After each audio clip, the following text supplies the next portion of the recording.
अस्सलाम वालेकुम नाज़रीन, दरिया न्यूज़ प्रोग्राम कश्मीर टॉक सां आऊं आहियां सुभान खोसो। नाज़रीन, अॼु असांजा महिमान आहिनि कश्मीर टाउन जा चेयरमैन मीर इसरार अहमद खोसो साहब। मीर इसरार अहमद खोसो साहब तमामु जेका कोरोना वायरस वारी सूरत हाल हुई, उन सूरत हाल खां पोइ शहर में मुतहरिक अंदाज़ में नज़र आया ऐं शहर जे समूरनि महलनि में मुसलसल केतिरनि ॾींहंनि खां स्प्रे कराइनि पिया। उन्हनि सां मुख़्तलिफ़ मौज़ुनि ते ॻाल्हि ॿोल कबी। इसरार खान तव्हांखे असां पंहिंजे प्रोग्राम में भली कार चऊं था।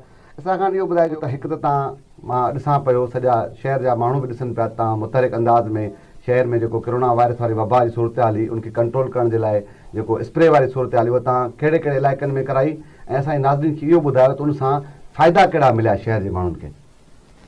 अस्सलाम वालेकुम भाईजान। ॻाल्हि इहा आहे त हीउ कोरोना जो जेको वबाई मर्ज़ु आहे जंहिं ॾींहंनि खां असांजे सिंध गवर्नमेंट लॉकडाउन जो ऐलान कयो आहे उन ॾींहंनि खां असां हंगामी बुनियादनि ते जेको आहे पंहिंजी सफ़ाई सुथराई जो जेको आहे उहो कयो। असां पंहिंजो पहिरियों मरहलो जेको हुयो सफ़ाई सुथराई जो हुयो उहो असां पूरो करे उन खां बाद में असां मुसलसल डेली छो त 8 खां वठी 4 बजे ताईं जेको लॉकडाउन आहे गवर्नमेंट जो उन खां पोइ 4 बजे खां पोइ असां पूरा पंहिंजा जेके बि शहर जा इंटरनल रोड आहिनि उहे असां पंहिंजा वॉश कराईंदा आहियूं। वॉश बि असां कराईंदा आहियूं क्लोरी और ब्लीच और डिटोल उनमें विझी। असां वटि हिते बॉज़रनि जेके पाणी जा टैंकियूं आहिनि उनमें असां उहा शइ विझी उनखां पोइ उन रोडनि ते जेको आहे असां स्प्रे कराईंदा आहियूं। असांखे मुसलसल असां गुज़िरियल हफ़्ते खां वठी डेली बेसिस ते असां इहो करायूं था। मूंखे ज़ाती काफ़ी माण्हुनि खां दोस्तनि खां बि मां पुछियो आहे, पंहिंजे काउंसलर खां बि पुछियो आहे, असांखे काफ़ी शहर में रिज़ल्ट मिलियो आहे। रिज़ल्ट ख़ासि करे जेको आहे मक्खी मच्छर या ॿिया जेके आहिनि जरासीम, हालांकि कश्मीर में असांजे मक्खी ऐं मच्छर जो इन स्प्रे करण सां काफ़ी रेशो घटियो आहे। छो त बेसिकली इन जो इलाजु आहे कोन, ठीकु आहे। पूरे दुनिया में उन जो इलाजु कोन्हे, उन जो इलाजु आहे इहो एहतियात। हीअ बि असां एहतियातनि जेको आहे इहो शइ कयूं था जेको जरासीम आहिनि। छो त घरनि में त माण्हू पंहिंजा घर साफ़ु सुथरा हर को रखंदो आहे, फिनाइल बि हणंदो आहे, डिटोल बि हणंदो आहे, सभु कुझु कंदो आहे, वॉश बि कंदा आहिनि। ख़ासि करे जेके असांजो गिटियूं रोड आहिनि चोते जेकर को मलबो पए थो या कचिरो पए थो उन ते ख़ासि करे इहे जरासीम जेके आहिनि पखिड़िबा आहिनि उनखे ख़तमु करण जे लाइ असां इहो रूटीन ठाहियो आहे। इंशा ताला जेतिरे ताईं बि इहो वबा जो जेको सिस्टम आहे लॉकडाउन जो गवर्नमेंट जो इन में असां डेली बेसिस ते जेको आहे स्प्रे कंदा रहंदासीं। बिल्कुलु ज़बरदस्त साईं। अच्छा, मूंखे इहो ॿुधायो साईं, अगरि मिसाल तौर इहो तव्हां ॾाढो सुठो कमु कयो आहे ऐं तव्हांजो जेको तालुक़ु आहे उहो हुकूमती जमायत सां ऐं पाकिस्तान पीपुल्स पार्टी सां आहे। अॼु 12हों ॾींहुं आहे, जेके मुतासिर जेके रोज़ कमाए खाईंदड़ माण्हू आहिनि उन्हनि जी वाह न थी सघी आहे। हिकिड़ो तरफ़ खां माण्हुनि जो इहो हिकिड़ो ख़्यालु बि आहे त जेके टाउन कमेटी जा फंड्स हुया अगरि उन्हनि मां माण्हुनि खे राशन फराहम कयो वञे हा त इहो बहितर न थिए हा। साईं, टाउन कमेटी में को अहिड़ो फंड आहे कोन। उहो बेसिस असांखे एतिरो सफ़ाई सुथराई हवाले सां फ्यूल जे हवाले सां काफ़ी असांखे अख़राजात आहिनि। छो त असां वटि हिते तमामु 5 त असां वटि ट्रैक्टर आहिनि, फायर ब्रिगेड आहे या ॿियूं गाॾियूं आहिनि। उन सां गॾोगॾु ॿिया जेके असांजा ख़र्चा आहिनि उहो असां वटि को अहिड़ो ख़ासि को बजट कोन्हे जेको असां राशन में उहो कयूं। बहरहाल गवर्नमेंट उन जे लाइ कयो आहे। मां सम्झां थो थोरो इन में डिले ज़रूरु थियो आहे। बहरहाल चवंदा आहिनि असांजे पहाके में चवंदा देरि आयो पोइ बि दुरुस्त आयो। ऐं इंशा ताला असां पीपुल्स पार्टी पाकिस्तान पीपुल्स पार्टी जी हुकूमत आहे सिंध में, असां वेल न वञाईंदासीं। इंशा तव्हांखे इहो कमु बि असां करे ॾेखारींदासीं।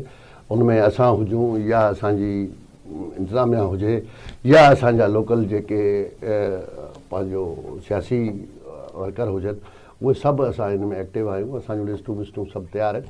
असां छो त कश्मीर शहर जी टोटल सर्वे आहे असां वटि। अहिड़ी का ॻाल्हि कोन्हे की असांखे ख़बर आहे त डेली वेजिस ते कहिड़ा माण्हू जेके आहिनि राशन उन्हनि खे शदीद ज़रूरत आहे। बिल्कुलु ज़रूरत आहे। छो त जेके रोज़मर्रा जा जेके माण्हू आहिनि कंहिं दुकान ते बीठा हुया या कंहिं ॿिए अहिड़ी मोटरसाइकिल या कंहिं दुकान ते हिकिड़ा ग़रीब जेके आहिनि डेली वञी कमाए 200-400 रुपया पंहिंजे घर जो राशन वठंदा। लाज़मी उन्हनि खे जेके 12-13 ॾींहं थी विया आहिनि उन्हनि खे बिल्कुलु तकलीफ़ आई आहे। ऐं इंशा इहो तकलीफ़ असां उन्हनि जो जल्दी में दूर कंदासीं। अच्छा उस्ताद खान साहब, असांजे नाज़रीन आहिनि उन्हनि खे ॿुधायो तव्हां त कॾहिं आख़िर इहो जेको राशन जो सिलसिलो हुकूमती उहो कॾहिं शुरू थींदो ऐं उनजी विरासत जो तरीक़ेकार तव्हां छा ठाहियो आहे, कहिड़े अंदाज़ में तव्हां लिस्टूं तयारु कयूं आहिनि, उनजे बिना तायुनि कीअं तव्हांखे ख़बर पई त हीउ माण्हू मुतासिर आहे ऐं कहिड़े अंदाज़ में तव्हां उन माण्हुनि खे जेको आहे राशन फराहम कंदो? छो त असां वटि वार्ड वाइज़ आहे। असां ख़ासि करे मां सिटी जी ॻाल्हि कंदुसि छो त असां वटि वार्ड वाइज़ आहे। असां वटि काउंसलर आहे हर वार्ड जो। 11 वार्ड आहिनि, 11 काउंसलर असां वटि आहिनि।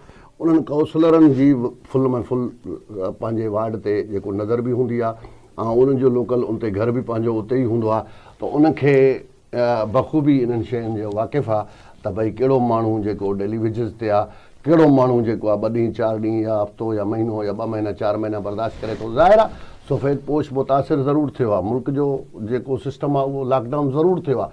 उनमें हे त हाणे ग़रीब आहे, पर ग़रीब सां गॾु जेको सफ़ेद पोश आहे उनखे बि ॾाढी तकलीफ़ थी आहे। इहा ॻाल्हि कोन्हे की जेकर उहो ख़ुशि आहे, पर उहो सफ़ेद पोश इहो आहे त उहो कंहिं दुनिया में या कंहिं दोस्त संगत वटि हेॾे होॾे उनखे जेकर का ज़रूरत आहे उनखे उहा ज़रूरत वारी शइ मिली वेंदी। ग़रीब खे उहा ज़रूरत वारी शइ न मिलंदी। अगरि शहर बंदि आहे, उनजी मज़ूरी रोज़गार न थियो त उनजो शहर बंदि आहे, उनखे उहे ॿर पिया पंहिंजे बचनि पालण न थींदा।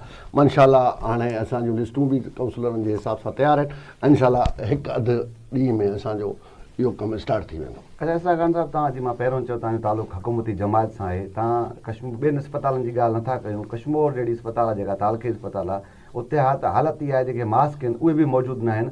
आख़िर तव्हां पंहिंजे जेके आला क़यादत आहे या जेको वज़ीर आहे उनखे आख़िर इन पासे ध्यानु छो नथा छिकरायो? जेके मुलाज़िम वैक्सीनेटरनि ते उन एजाज बि कयो त हिफ़ाज़ती जेके मास्क आहिनि उहे नथा मिलनि। आख़िर हेॾी अगरि हंगामी सूरत हाल आहे उनमें बि अगरि इहे शयूं न मिलंदियूं त इहे मुलाज़िम कीअं कमु कंदा या शहर जे माण्हू खे मेडिकल स्टोर ते मास्क जेके महांगे दामन मिलंदा उहे माण्हू खाइण लाइ परेशान आहिनि त उहे आख़िर किथां कंदा? इन ते तव्हां पंहिंजी क़यादत सां ॻाल्हायो आहे? बिल्कुलु मां पंहिंजे क़यादत सां ॻाल्हायो आहे। मां अॻे एम एस सां मुंहिंजी मीटिंग बि थी आहे। बिल्कुलु असांजे अस्पताल जो जेको हालात आहे उहो सही न आहे ऐं उन में जेकी शयूं ज़रूरत आहिनि उहे ज़रूरत वारियूं शयूं उते मौजूदु न आहिनि। छो त सभ खां पहिरियों त हे वबा मर्द आहे, हिते किट हुजणु घुरिजनि, मशीनूं हुजणु घुरिजनि, को माण्हू अचे थो त घटि में घटि उनखे चेकिंग करनि। ॿिए नंबर ते जेके आइसोलेशन वार्ड हिननि ठाहिया आहिनि, जेके असां हिननि खे सफ़ाई सुथराई बि करे ॾिनी आहे, सॼो कुझु करे ॾिनो आहे, पर उहे बि हिन टाइम मुंहिंजे अंदाज़े में नाकारा आहिनि। उहे इस्तेमाल में कोन था अचनि। कुझु ॾींहं अॻु में तव्हां ॿुधो हूंदो त कुझु तबलीग जमायत जा 10, 12, 13 माण्हू आया, उन्हनि खे कंहिं मस्जिद में रहायो वियो आहे। भई हाणे पहिरीं ॻाल्हि आहे त उन्हनि खे छो तव्हां डिस्टर्ब कयो आहे? जॾहिं उहो उन्हनि जो वास्तो पंजाब सां हुयो या कंहिं ॿिए सूबे सां हुयो, ओॾां वञनि पिया, तव्हां उन्हनि खे छॾियो आहे पंहिंजे घरनि जे तरफ़ वञनि आहे, उते वधीक उन्हनि खे सहूलियतूं मिलनि हा। हाणे जेकर उन्हनि माण्हुनि खे हिते रखियो आहे त उनखे प्रॉपर ट्रीटमेंट थियणु घुरिजे। बाक़ी वाक़ई इन मार्क्स या इहो मसइलो बिल्कुलु आहे। इन जे लाइ मां ख़ासि करे ॻाल्हायो बि आहे, वरी बि असां ॻाल्हाईंदासीं हेल्थ जे मिनिस्टर सां या पंहिंजी आला क़यादत सां। असां अॻु में बि चयो आहे, छो त ख़ासि करे अॻे ॾींहुं मां अस्पताल में ई वेठो हुउसि त उते हिकिड़ो छिते कुते जो जेको आहे 2 केस आया। उन्हनि वैक्सीन उन्हनि खां जवाबु ॾिनो त भई वैक्सीन असां वटि कोन्हे अवेलेबल गवर्नमेंट जे। त पोइ मां डॉक्टर खे चयो भई हे वैक्सीन छाजे लाइ अवेलेबल न आहे? चइजे असां लिखियो आहे, असांखे अञा ताईं मिलियूं न आहिनि। पोइ मां उनखे त प्राइवेट तरीक़े सां उनखे एडजस्टमेंट मां कराए ॾिनो, ॿाहिरां घुराए उन्हनि खे असां वैक्सीन करायासीं। पर उनखां मां डिमांड वरिती, जेके उनखे डिमांड मूंखे ॾिनो 200 इंजेक्शन जो, उहो मां मथे मोकिलियो आहे। इंशाल्लाह हिकु अधु ॾींहं में उहे वैक्सीन बि असांखे मिली वेंदा, छो त उनजी बि शदीद ज़रूरत आहे। तव्हां ॾिसो था त रोलू कुता हर जाइ ते घुमनि था, नंढा ॿार, उन्हनि खे जेको आहे उहो डैमेज करनि था। उन्हनि जी सुई जो बि हिते रहणु ज़रूरी आहे ऐं अस्पताल में जेकी शयुनि जी कमी आहे उहा बि पूरी थियणु घुरिजे। मां वस वारनि खे मथे पंहिंजे आला क़यादत खे इहो बि अपील कंदुसि त ख़ुदा रहा कश्मीर ते जेको आहे नज़र फेरियो। अलाह न करे असां वटि को अहिड़ो केस ज़ाहिर थिए। जेकर अलाह केस ज़ाहिर थियो त असांजो माण्हू घरनि ताईं महदूद थी वेंदा, निकिरी बि कोन सघंदा। वॾी महिरबानी मीर इसरार अहमद खोसो साहिबु, तव्हां असांखे टाइम ॾिनो। नाज़रीन, असांजे कश्मीर टाउन जा चेयरमैन हुआ मीर इसरार अहमद खोसो साहिबु, जंहिंजी मां गुफ़्तगू ॿुधी हुनजो चवणु आहे, उन्हनि एतिराफ़ कयो आहे त वाक़ई कश्मीर जे अस्पताल में सहूलियतुनि जी खोट आहे। उन इहो वाइदो बि कयो आहे त पंहिंजे आला क़यादत खे पहिरियों बि आगाह करे चुका आहिनि ऐं वरी कोशिशि कंदा पंहिंजी आला क़यादत खे आगाह करे कश्मीर जे अस्पताल में जेके सहूलियतुनि जी खोट आहे उहो पूरी करण जी कोशिशि कंदा। असांजे अॼु जे प्रोग्राम जो टाइम पूरो थियो। असांखे ॾींदा इजाज़त। वरी सुभाणे कंहिं ॿिए महिमान कंहिं ॿिए इशू में असां मुलाक़ात थींदी। तेसीं ॾींदा इजाज़त। अल्लाह भाई।